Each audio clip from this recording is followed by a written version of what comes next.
ఇప్పుడు ఆమె మీద పోలీసులు లుకౌట్ నోటీస్ కూడా జారీ చేశారు. ఆమె ఫోన్ తీసుకున్నారు. అందులో ఏమేమి వీడియోలు ఉన్నాయి ఏంటి అనేది.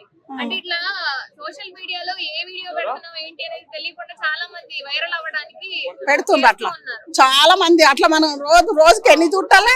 ఈ ఛానల్ వచ్చిన కాంచి నేను వైరల్ కావాలా, నేను ముందు ఉండాలా, వాటి కోసం చూడొద్దు. నువ్వు ఆడపిల్ల నీ జీవితాన్ని చూసుకున్నావా? రేపు నీకు పెళ్లి అయింది, పిల్లలు అది దానికోసం నీ భర్త కోసం నీ పిల్లల కోసం అది ఆలోచించుకుందామా? ఇలా వాడిని ఏదో చేద్దాం అనుకున్నది.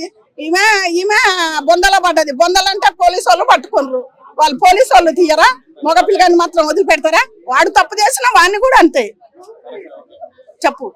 ఇంకా సోషల్ మీడియా చాలా మంది వయసుతో సంబంధం లేకుండా పెళ్లిళ్ళు చేసుకుంటున్నాం, లేకపోతే ప్రేమించుకుంటున్నాం, సంబంధం లేదు అని చాలా రకాల వీడియోలు పెడుతున్నారు కదా. ఇప్పుడు తెలుగు రాష్ట్రాల్లో కూడా చాలా మంది ఉన్నారు అలా.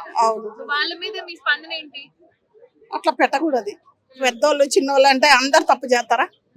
పెద్దోళ్ళు వయసులో పెద్దోళ్ళు కొంతమంది వాళ్ళ పరిస్థితులు బట్టో లేకపోతే వాళ్ళ ఆలోచనలు బట్టో చేస్తారు. కానీ ఆడోళ్ళు పెద్ద వయసు అయినాక అలాంటి పనులు చేయొద్దు. ఎదటానికి బుద్ధి చెప్తా. వయసులో పెద్దదని తప్పు చేస్తావు, మళ్ళీ వాళ్ళకి చెప్పలేస్తావా నువ్వు? రేపు చిన్న చిన్న పిల్లల్ని ఇప్పుడు ఇక అనకూడదు. అనుసరే గురించి మాట్లాడకూడదు. మాట్లాడితే కేసులు అంటారు. మరి చిన్న చిన్న పిల్లలు, చిన్న అమ్మాయి 9 సంవత్సరాల అమ్మాయి చూసారా కదా?